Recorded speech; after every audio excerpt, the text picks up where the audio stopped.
تخت کہیں بھی نظر نہیں آتا، علی کا آج بھی منبر دکھائی دیتا ہے، علی کا آج بھی منبر دکھائی دیتا ہے۔ یزید نسل تیری مٹ گئی زمانے سے، یزید نسل تیری مٹ گئی زمانے سے، میرا حسین تو گھر گھر دکھائی دیتا ہے، میرا حسین تو گھر گھر دکھائی دیتا ہے۔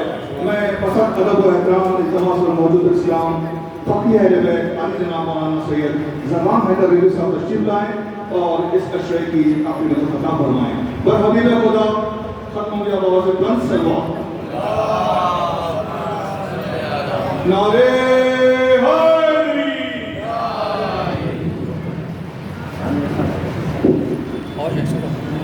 جلدی آتے پڑھاتے تھے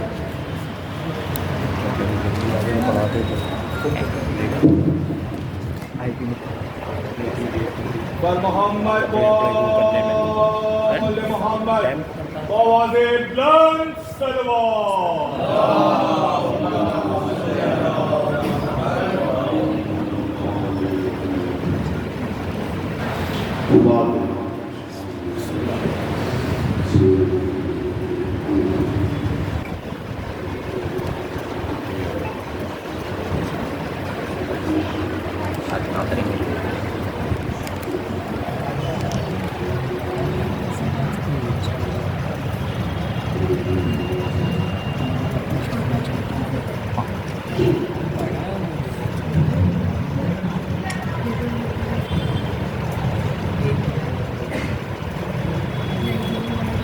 أعوذ بالله من الشيطان الرجيم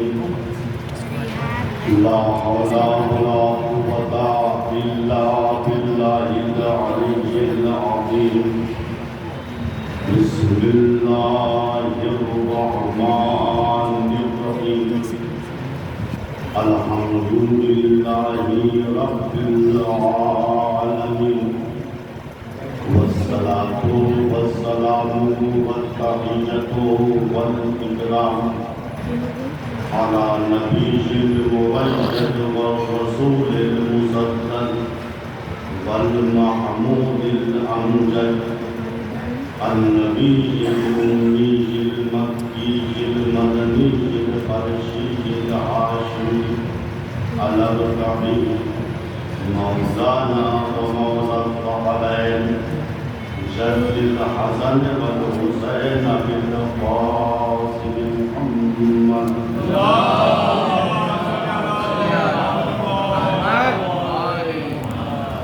ثم الصلاة على آله الطيبين الطاهرين المعصومين المظلومين من الآن إلى قيام يوم الدين أما بعد فقد قال الله الحكيم بسم الله الرحمن الرحيم وإنك لعلى خلق عظيم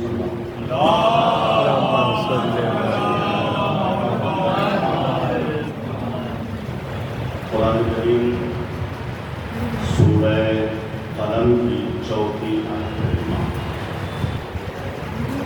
جس میں پروردگار عالم نے اپنے حبیب کو مخاطب کر کے فرمایا کہ حضور آپ کا اخلاق بڑا عظیم، ایمان کا رابطہ اخلاق سے کیا ہے، اس موضوع کے تحت الحمدللہ گفتگو جاری اور ساری 9 دن تک میں نے بیان کیا کہ اخلاق مثبت کیا ہیں اور اخلاق منفی کیا ہیں۔ اب اخلاقیات کی دنیا سے گفتگو نکلتے ہوئے ایمان پر دیکھنا یہ ہے کہ ایمان کا رابطہ اخلاق سے کیا ہے۔ میں نے وعدہ عرض کیا کہ ایمان کا بہت بڑا رابطہ اخلاق سے۔ ہم پتہ لگاتے ہیں اخلاق کے ذریعے کہ کون کتنا مومن ہے. کیونکہ ایمان تو نظر نہیں آ رہا ہے، وہ ایک اندرونی چیز ہے، لیکن اخلاق نظر آ رہا ہے. آپ کے چہرے کی مسکراہٹ نظر آ رہا ہے، آپ کا مہمانوں کا احترام کرنا یہ نظر آ رہا ہے، مسجد میں اول وقت آنا یہ نظر آ رہا ہے، مسجد میں آنے کے بعد خوف خدا جو ہمارے دل میں ہے وہ چہرے سے ظاہر ہو رہا ہے. تو یہ بہت بڑا رابطہ ہے ایمان کا اخلاق سے. میں نے روایت بھی پڑھی، حضور پاک نے فرمایا کہ ایمان یہ مضروف ہے، اخلاق ضرب، یعنی وہ جگہ جہاں ہمارا ایمان رکھا جاتا ہے، نماز روزہ حج زکات، اس ظرف کا نام اخلاق. بہرحال ایمان تبھی مکمل ہوگا جب اخلاق حسنہ کا سورج ہمارے مطلب وجود سے طلوع ہو. سبحان اللہ، سبحان اللہ. آئیے دیکھتے ہیں مختصر سی گفتگو میں آج کی ایمان کیا ہے. مومن ہم کسے کہیں؟ علماء علم اخلاق کہتے ہیں کہ ایمان ایک مقدس صفت ہے جو انسان باظرف کے دل میں ہو، اور ظرف کے پاس یہ چیز نہیں ہوتی. بے ظرف کے پاس ایمان نہیں. ایمان مقدس صفت جو باظرف انسان کے دل میں ہو. یقین واقعی اور تصدیق حقیقی کا نام ایمان ہے. سبحان اللہ. اللہ، رسول، قیامت، جنت، دوزخ، برزخ، سوال و جواب، حساب کتاب، بلکہ ہر وہ چیز جس کو اللہ کے نبی اللہ کی طرف سے لے کے آئے تھے اس کی 100 میں 100% تصدیق کرنا اسے ایمان کہتے ہیں. اگر اس بات میں، اس تصدیق میں 1% کمی ہے تو انسان مسلمان ہے لیکن مومن نہیں ہے. مومن تب بنتا ہے جب اس کا اعتقاد اللہ پہ، رسول پہ، قیامت پہ، ائمہ معصومین پہ 100 میں 100% ہو، تب وہ ایک سچا مومن بنتا ہے. اور میں نے کل عرض کیا تھا کہ نفاق ایک صفت ہے. نفاق ایک صفت ہے. جس آدمی کے اندر یہ صفت ہوتی ہے اسے منافق کہتے ہیں. آج عرض کر رہا ہوں کہ ایمان ایک صفت ہے جس باظرف انسان کامل کے دل کی یہ صفت ہوتی ہے اسے مومن کہتے ہیں. اور آپ جانتے ہیں جب صفت بڑی ہوتی ہے، صفت عظیم ہوتی ہے تو موصوف اور آدمی بھی عظیم اور بڑا بن جاتا ہے.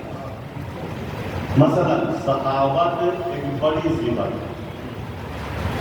جس باظرف آدمی کے اندر صفت سخاوت ہوتی ہے وہ سخی کہلاتا ہے.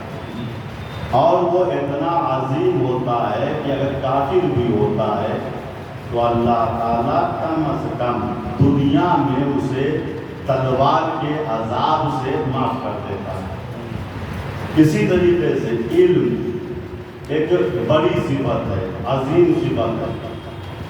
جس آدمی کے اندر یہ صفت علم ہوتی ہے اس آدمی اور موصوف کو عالم کہتے ہیں. چونکہ علم بڑی صفت ہے لہذا عالم اتنا بڑا ہو جاتا ہے، اتنا عظیم ہو جاتا ہے کہ حضور پاک فرماتے ہیں من اکرم عالما فقط اکرمنی، جس نے عالم کا احترام کیا اس نے عالم کا احترام نہیں بلکہ میرا احترام کیا۔ سبحان اللہ۔ چونکہ یہ علوم جو ہم کو ملے ہیں واجبات کے، محرمات کے، اخلاقیات کے، کس سے ملے ہیں؟ عالم سے ملے۔ یہ عالم وسیلہ ہے اللہ تک پہنچانے کا، یہ عالم وسیلہ ہے رسول تک پہنچانے کا۔ اور ہم جو شیعہ ہیں جانتے ہیں کہ وسیلے کی عظمت کیا ہوتی ہے۔ ہم ڈائریکٹ پہنچنے والوں میں سے نہیں ہیں، ہم وسیلہ والے ہیں۔ اللہ تک پہنچنے کا وسیلہ رسول تھے، رسول تک پہنچنے کا وسیلہ ائمہ تھے، ائمہ تک پہنچنے کا وسیلہ یہی علماء ہیں۔ من اگر جو صفت علم عظیم ہے، لہذا عالم اتنا عظیم ہے کہ حضور پاک کہہ رہے ہیں کہ من اکرم عالما، جس نے عالم کا احترام کیا اس نے عالم کا نہیں فقط اکرمنی، اس نے میرا احترام کیا۔ ومن اہان عالما فقط اہاننی، جس نے عالم کی توہین کی، یہ عالم کی توہین نہیں کی بلکہ حضور کہہ رہے ہیں میری توہین کی۔ چونکہ صفت علم عظیم ہے لہذا عالم عظیم ہو گیا ہے۔ ایسے ہی صفت ایمان ہے، ایمان مقدس صفت ہے، عظیم صفت ہے۔ جس باظرف انسان کے دل میں صفت ایمان ہوتی ہے وہ مومن کہلاتا ہے، اور اتنا عظیم ہو جاتا ہے کہ حضور پاک فرماتے ہیں المؤمن اعظم حرمتا من الکعبہ۔ دیکھو مومن کو معمولی مت سمجھو، مومن کی عزت کعبے سے بھی زیادہ ہے۔ سبحان اللہ، کیا کہیں، بہت خوب۔ مومن کی عزت کعبے سے بھی زیادہ ہے۔ غور کرو، جب مومن کی اتنی عزت ہے تو جو امیر المومنین ہو، صلوات پڑھے بر محمد۔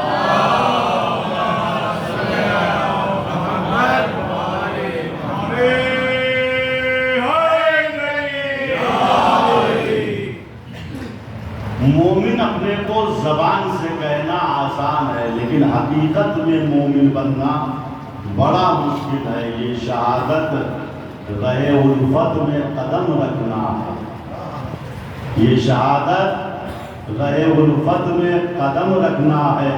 لوگ آسان سمجھتے ہیں مسلمان ہونا، یہ تو اعتبار مسلمان کے لیے کہہ کے گئے ہیں، ہم مومن کی بات کر رہے ہیں۔ مومن بننا اس سے زیادہ مشکل ہے۔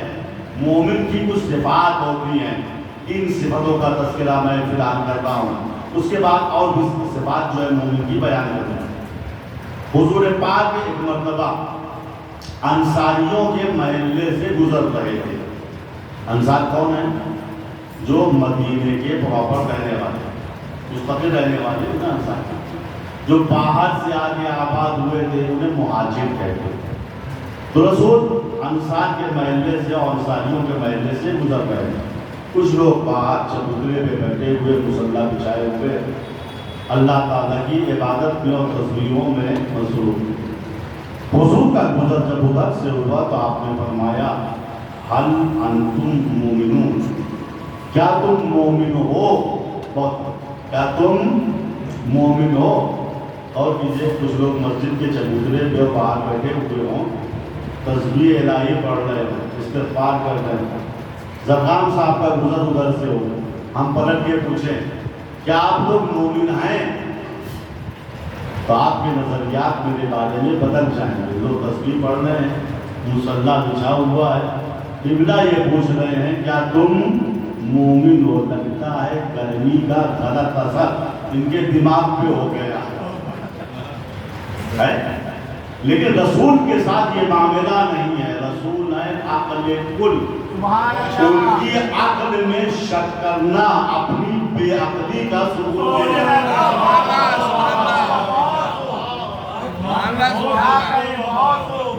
صلوات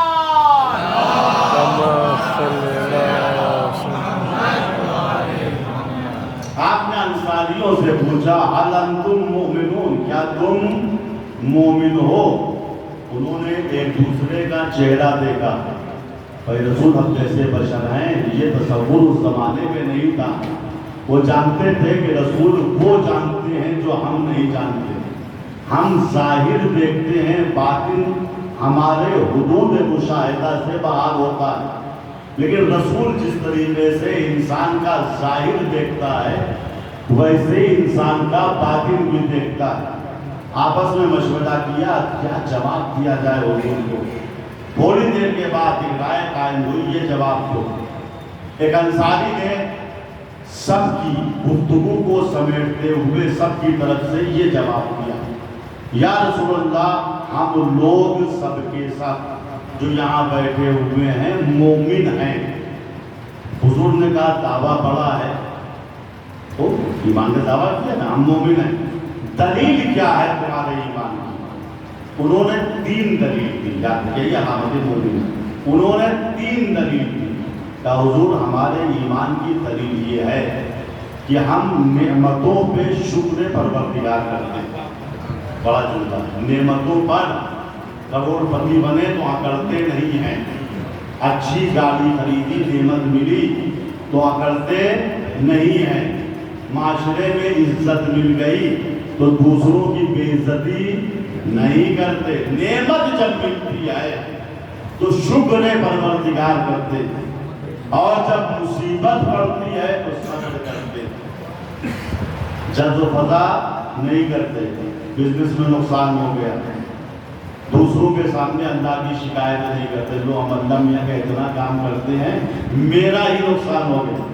بیٹا مریض ہو گیا تو اللہ کی شکایت دوسروں سے نہیں کرتے بلکہ صبر کرتے، نعمت ملتی ہے تو شکر کرتے، مصیبت پڑتی ہے تو صبر کرتے ہیں۔ یا رسول اللہ سب ملا کے ہم قضائے الہی پہ راضی ہیں، جو اللہ نے ہماری تقدیر میں لکھ دیا ہے، چاہے وہ نعمت ہو یا مصیبت ہو، ہم اس پہ راضی ہیں۔ اپنی تقدیر کو ہم نے ہاتھوں میں نہیں لیا بلکہ پروردگار کے حوالے کر دیا۔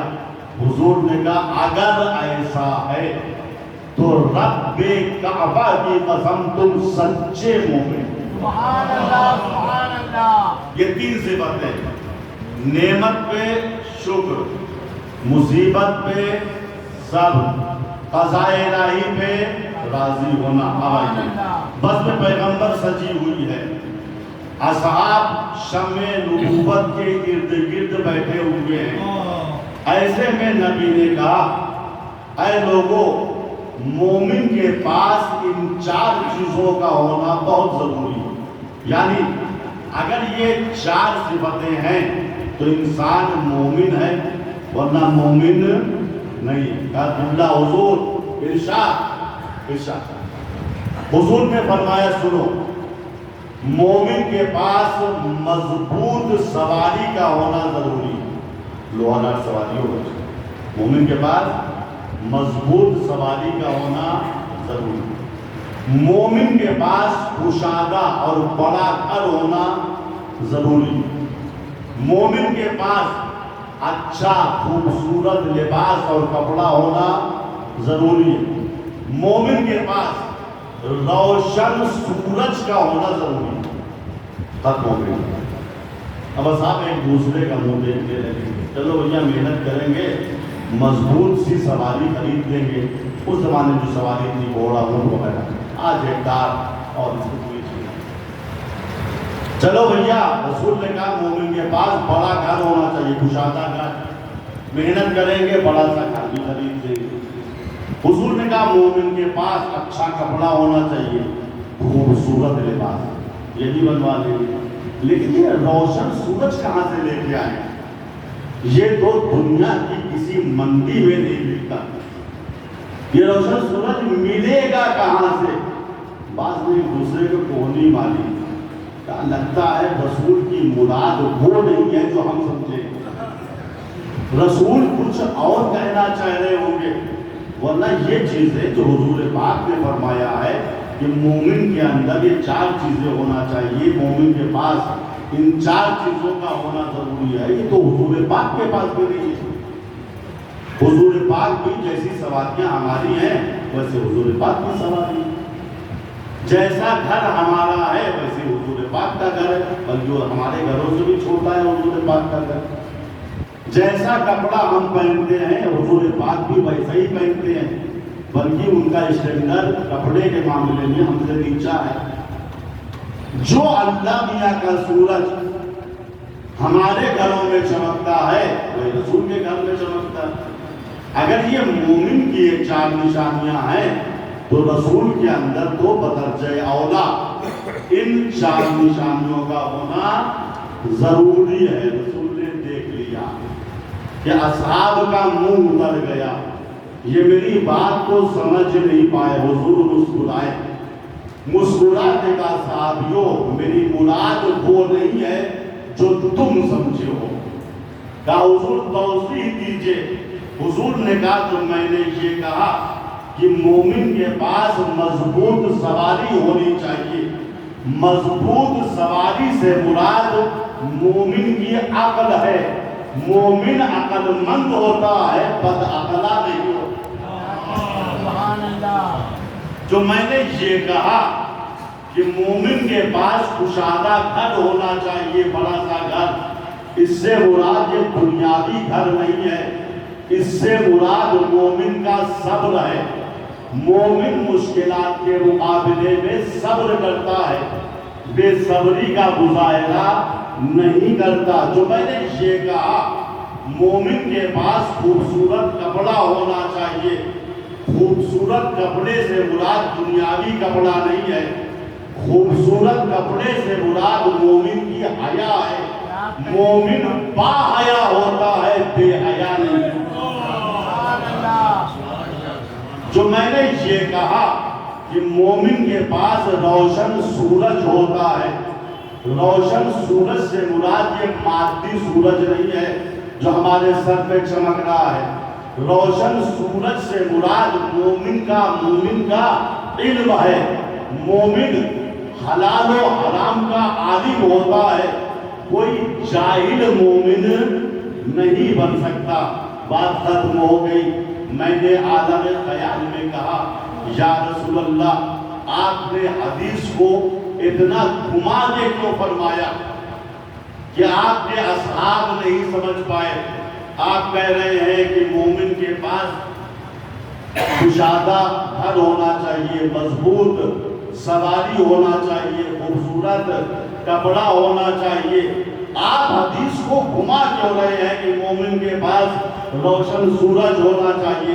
آپ صاف صاف کہہ دیتے مومن عقل مند ہوتا ہے، مومن صابر ہوتا ہے، مومن باحیا ہوتا ہے، مومن حلال و حرام کا عالم ہوتا ہے۔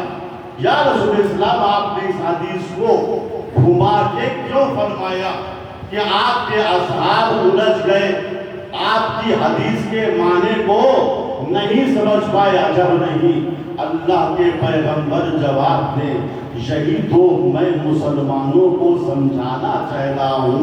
انہی میں سے بعض وہ ہیں جب میرا وقت آخر آئے گا میرے سامنے سینہ تان کے کہیں گے حسبنا کتاب اللہ، ہمارے لیے اللہ پاک کی کتاب کافی ہے۔ میں مسلمانوں کو درس یہ دے رہا ہوں جو میری زندگی میں میری ایک حدیث کو نہ سمجھ پائے میرے بعد پورا قرآن کیا سمجھے گا؟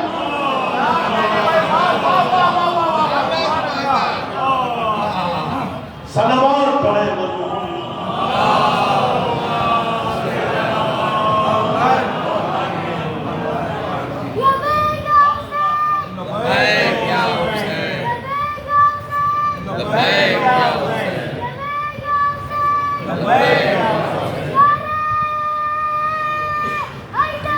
No!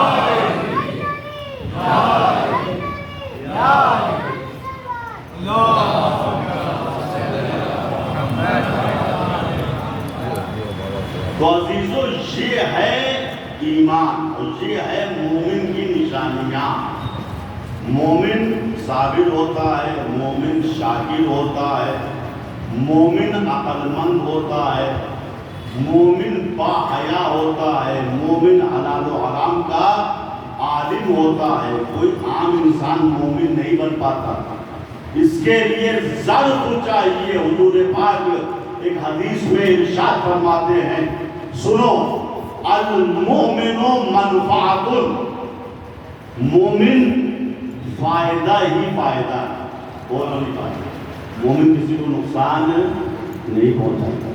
المؤمن منفعت, مومن پروفٹ ہے, مومن فائدہ ہے. کتنے قسم کا فائدہ اب حضور توضیح دے رہے ہیں.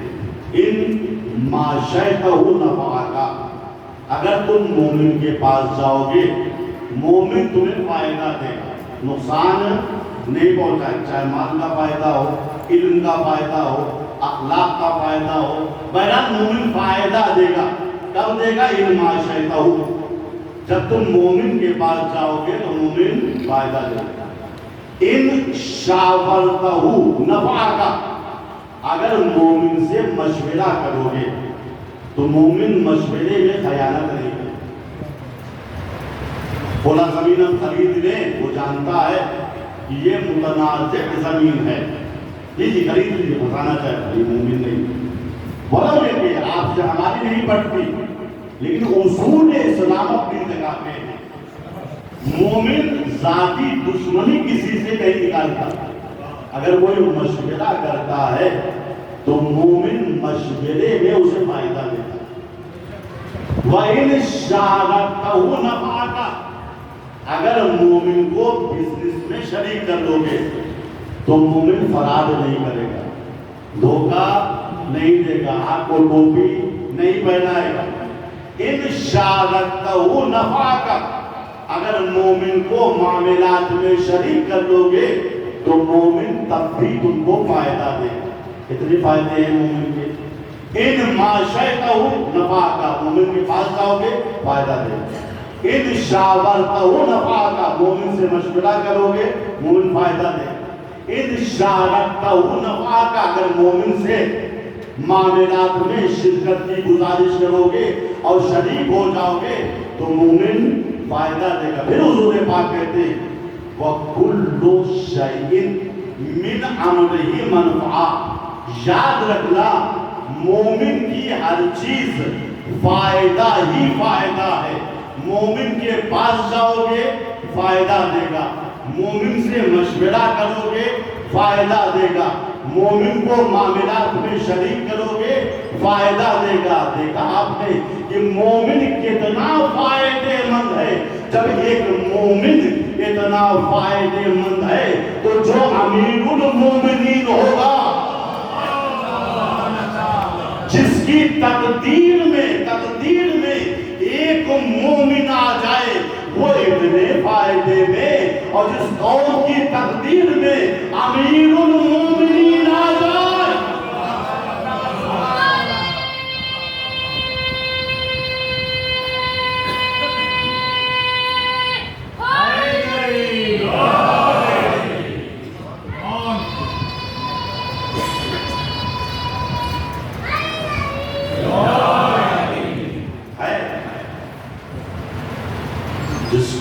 مقدر سے ایک مومن مل جائے وہ اتنے فائدے ہیں. اور جس قوم کی تقدیر میں امیر المومنین آ جائیں وہ قوم کتنے فائدے میں ہوگی. اگر اس کے قبر کے مسائل آسان ہو جائیں, حشر و نشر کے مسائل آسان ہو جائیں تو مسلمانوں کو تعجب نہیں کرنا چاہیے. یہ امیر المومنین ہے. خوش قسمت ہے وہ انسان جس کی تقدیر میں امیر المومنین آ جائے. سچا مومن وہ ہے جو یقین رکھتا ہے, شک نہیں, اطمینان نہیں, گمان نہیں, جو یقین رکھتا ہے اپنے پروردگار پر, اپنے رسول پر, اپنے آئمہ پہ. اسی لیے مولا علی امیر المومنین صلوات اللہ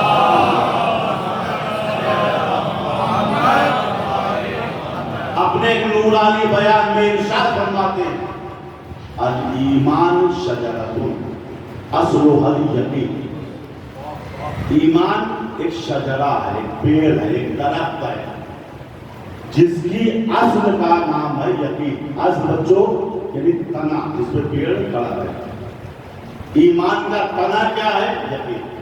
یعنی تنا ہے تو پیڑ ہے، تنا نہیں تو پیڑ نہیں.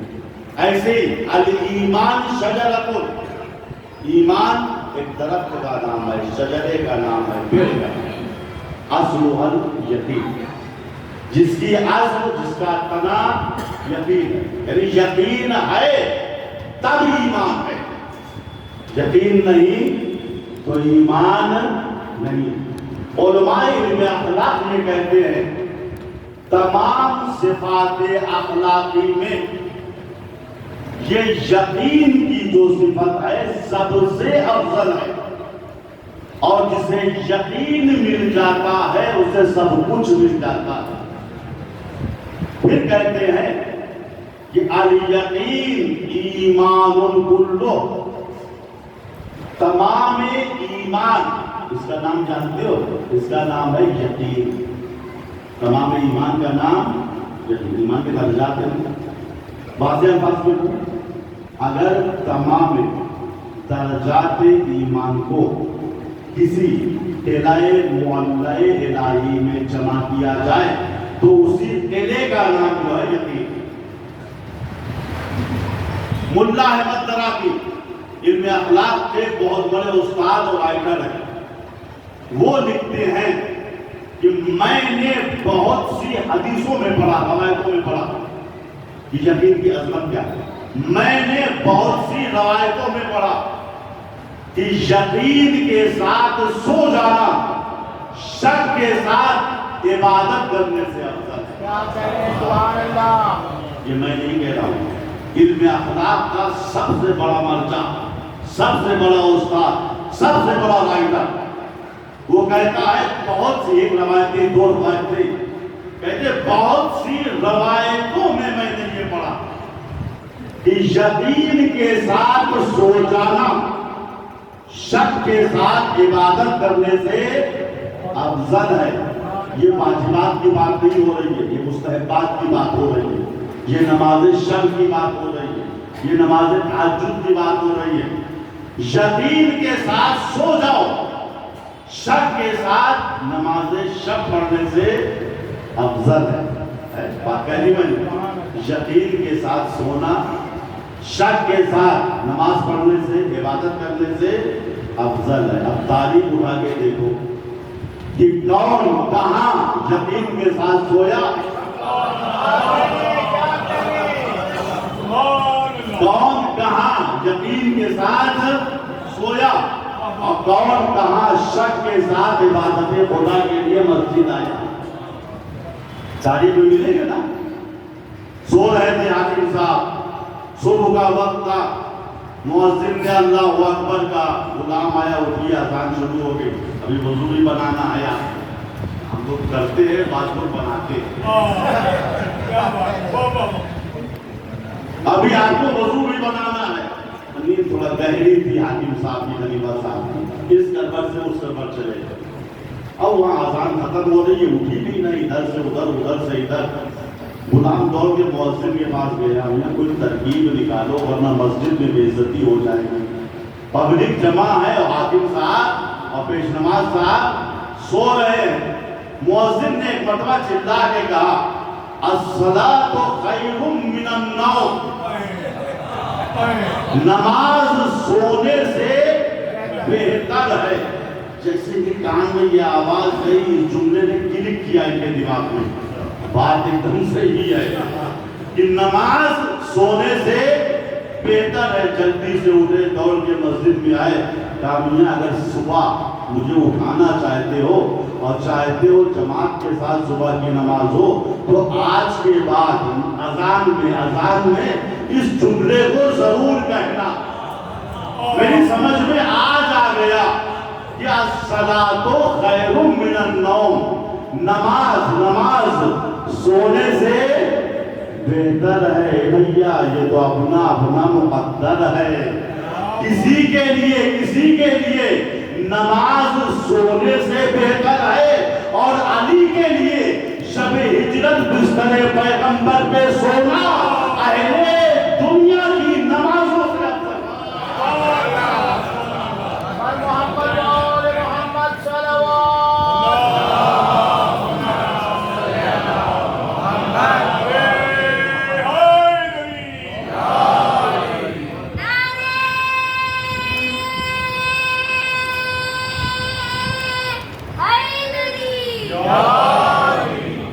بات واضح ہے نا؟ میں یہ جملے کو بدل کے کہوں کہ دنیاوی خلیفہ اور الہی رہنما میں یہی فرق ہے. دنیاوی خلیفہ کے لیے نماز سونے سے بہتر ہے، مگر الہی رہنما کے لیے اس کا سونا اہل دنیا کی نماز سے افضل ہے. جملے پہ غور کیجئے، غلط استفادہ نہ کیجئے گا. علی کا سونا ہماری عبادت سے افضل ہے. سوچو جس کا سونا اتنا افضل ہے، خود وہ کتنا افضل ہوگا. جس کی ضرورت عبادت ثقلین سے افضل ہو، اس کے ایک سجدے کا کوئی جواب نہ سکتا ہے. یہ یقین ہے جو مومن کو صاحب کرامت بنا دیتا ہے. قسم خدا، انبیاء کے ساتھ بھی ایسے ہی ہے. وَتِلْكَ الرُّسُلُ فَضَّلْنَا بَعْضُهُمْ عَلَىٰ بَعْضٍ. تمام نبی برابر نہیں. جس نبی اور رسول کا یقین جتنا اونچا گیا وہ اتنا ہی بلند ہوا ہے. قرآن کیا ہے کہ سب برابر نہیں ہے. ہر نبی کا یقین مساوی نہیں تھا. یقین کے اعتبار سے ان کے اندر کرامتیں تھیں. رسول اسلام بیٹھے ہوئے ہیں. ایک صحابی نے کہا یا رسول اللہ، میں نے سنا یہ ہے کہ جناب عیسیٰ یقین کی اس منزل پہ فائز تھے کہ وہ پانی پہ راستہ چلتے تھے، کشتی کا انتظار نہیں کرتے تھے. حضور نے کہا اس میں کون سی بڑی بات ہے؟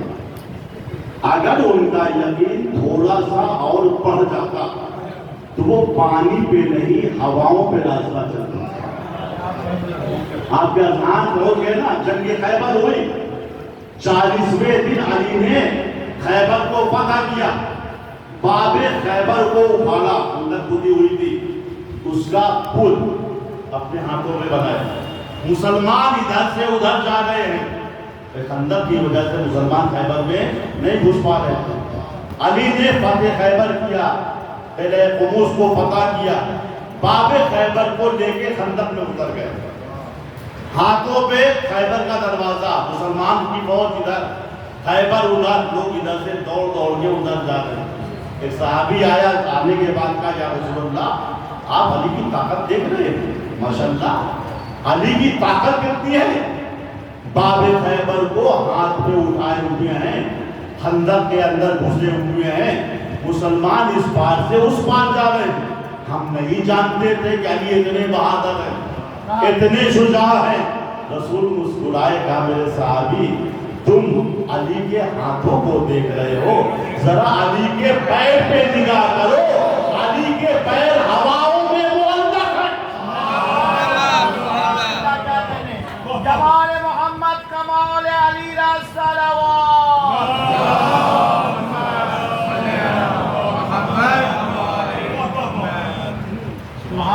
یہ ہے یقین.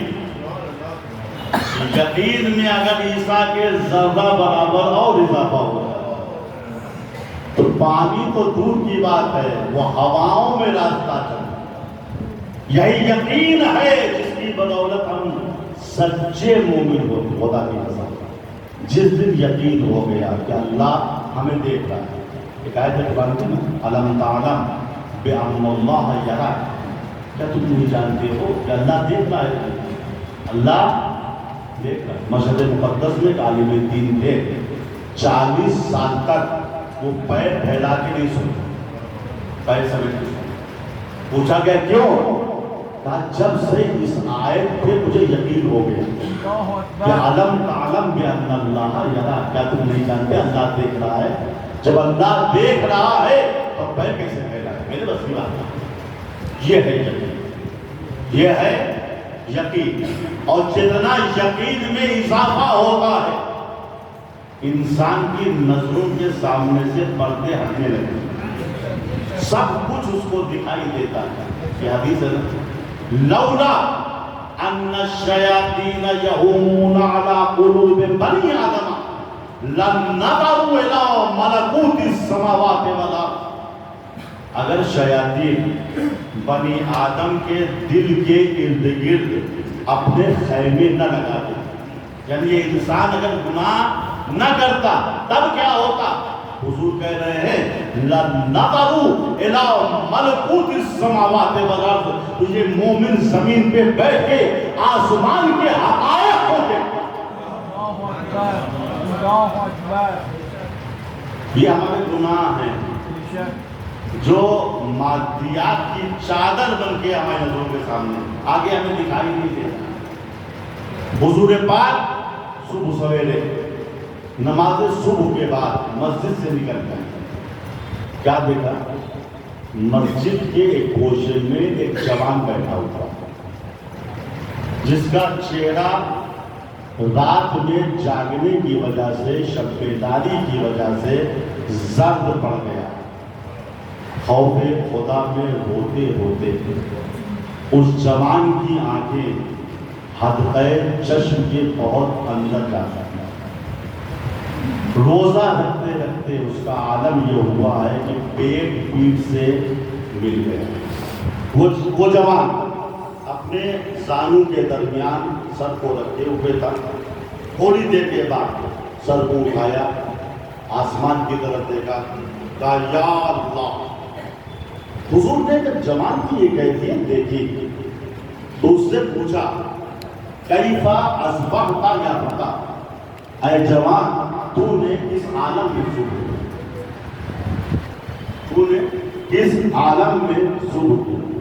اس نے کہا اصبحت علی یقین یا رسول اللہ، اے اللہ کے پیغمبر میں نے حالت یقین میں صبح کیا ہے، میں نے صبح کیا ہے اس عالم میں کہ اللہ کی الوہیت میں مجھے یقین ہے، آپ کی رسالت پہ مجھے یقین ہے، قیامت پہ مجھے یقین ہے، جنت و دوزخ پہ مجھے یقین ہے۔ اصبحت علی یقین یا رسول اللہ، اے اللہ کے پیغمبر میں نے حالت یقین میں صبح کیا ہے۔ حضور پاک نے کہا جوان تو نے بڑا دعویٰ کیا ہے، ابھی تیری عمری کیا ہے؟ عمر کیا ہے؟ اس عمر میں کہہ رہا ہے کہ میں نے حالت یقین میں صبح کیا۔ اس دعوے کی دلیل دے۔ اس نے کہا یا رسول اللہ میرے دعوے کی دلیل یہ ہے کہ جب لوگ آدھی رات کے بعد سو جاتے ہیں تو میں اٹھتا ہوں خدا کے لیے نماز تہجد پڑھتا ہوں۔ یا رسول اسلام میرے یقین کی دلیل یہ ہے کہ میں مستحبی روزے گرمیوں کے دنوں میں بھی رکھتا ہوں۔ یا رسول اسلام جب لوگ جماعت در جماعت ہنس رہے ہوتے ہیں میں گوشے میں جاتا ہوں، خوف خدا میں گریہ کرتا ہوں۔ یا رسول اللہ عالم یہ ہے، یقین عالم یہ ہے کہ میں اہل جنت کو جنت میں دیکھ رہا ہوں۔ جب یقین کی منزل پہ انسان فائز ہو جاتا ہے تو پردے ہٹ جاتے ہیں۔ یا رسول اللہ میں اہل جنت کو جنت میں دیکھ رہا ہوں، وہ جنت کی نعمتوں سے فائدہ حاصل کر رہے ہیں، متنعم ہو رہے ہیں۔ یا رسول اسلام میں اہل جہنم کو جہنم میں دیکھتا ہوں، ان کے اوپر عذاب کے کوڑے برس رہے ہیں۔ یا رسول اسلام ان کی چیخیں مجھ سے سنی نہیں جاتی۔ اللہ اکبر۔ اے اللہ کے پیغمبر اب میں دنیا و ما فیہا سے عاجز آ گیا، میرے لیے دعائے شہادت کرتے تھے. حضور اس سے خدا حافظی کر کے آگے بڑھے. بعض اصحاب بھی حضور کے ساتھ. حضور نے اصحاب کا رخ کیا. کہا دیکھو یہ ہے وہ خدا کا بندہ جس کے دل کو اللہ نے ایمان کے چراغ سے منور فرمایا. سبحان اللہ. اس کا مطلب یہ ہوا کہ منزل یقین پہ فائز ہونے کے لیے رسول کے پہلو سے پہلو ملانا شرط نہیں ہے.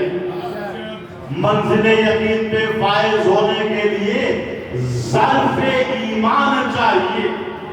اگر کوئی باظرف ہے تو بزم رسالت سے دور رہ کے بھی منزل یقین پہ فائز ہو جاتا ہے. لیکن اگر کوئی کم ظرف ہوتا ہے تو رسول کے پہلو سے پہلو ملانے کے باوجود رسول کی رسالت میں شک کیا کرتا. صلوات پڑھیں محمد.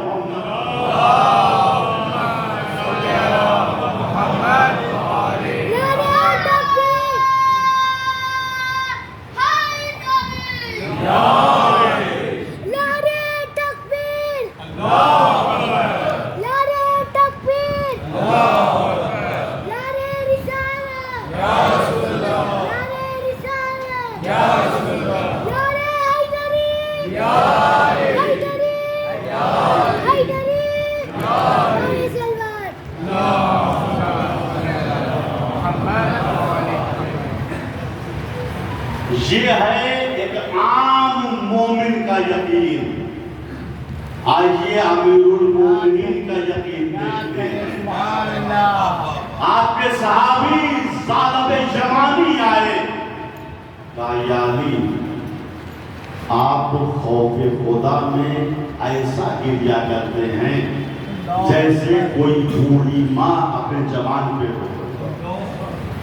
یا علی آپ کے حجرے سے ہر رات 1000 تکبیروں کی صدائیں آتی ہیں.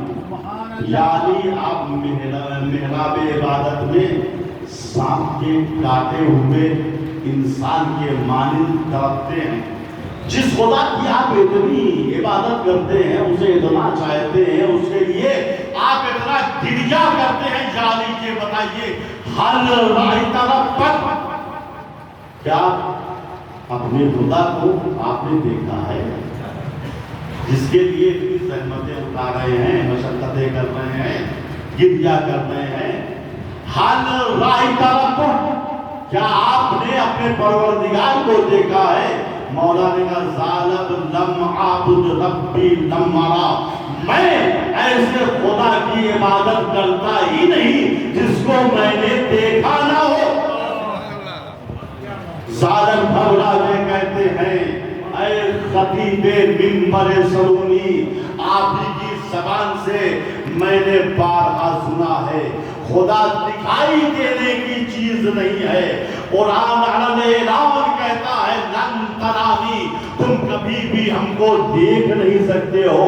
یعنی یہ آپ کیا کہہ رہے ہیں کہ میں ایسے خدا کی عبادت نہیں کرتا جس کو میں نے دیکھا نہ ہو. مولا نے کہا ظالم گھبراؤ نہیں, را قلبی ربی, میری دل کی آنکھوں نے میرے پروردگار کو دیکھا. میرا خدا چشم در صورت سے نہیں چشم بصیرت سے دکھائی دیتا ہے. میرا خدا چربی کے پھیلوں سے نہیں دل کی آنکھوں سے دکھائی دیتا ہے. سبحان اللہ سبحان اللہ. لم عابد ربی لم, یہ ہے منزل یقین. کیسا یقین کہ لو کشف الغطاء مزددت یقینا. یہ علی ہی کو حق ہے یہ جملہ کہیں. اب اگر حجاب قدرت کو ہٹا بھی دیا جائے تو علی کے یقین میں ذرہ برابر اضافہ نہیں ہوگا. یہ ہے ہمارے ائمہ کا یقین. چونکہ وہ امیر المومنین تو ان کا یقین مومنین سے زیادہ ہوگا. جتنے بھی ہمارے ائمہ تھے,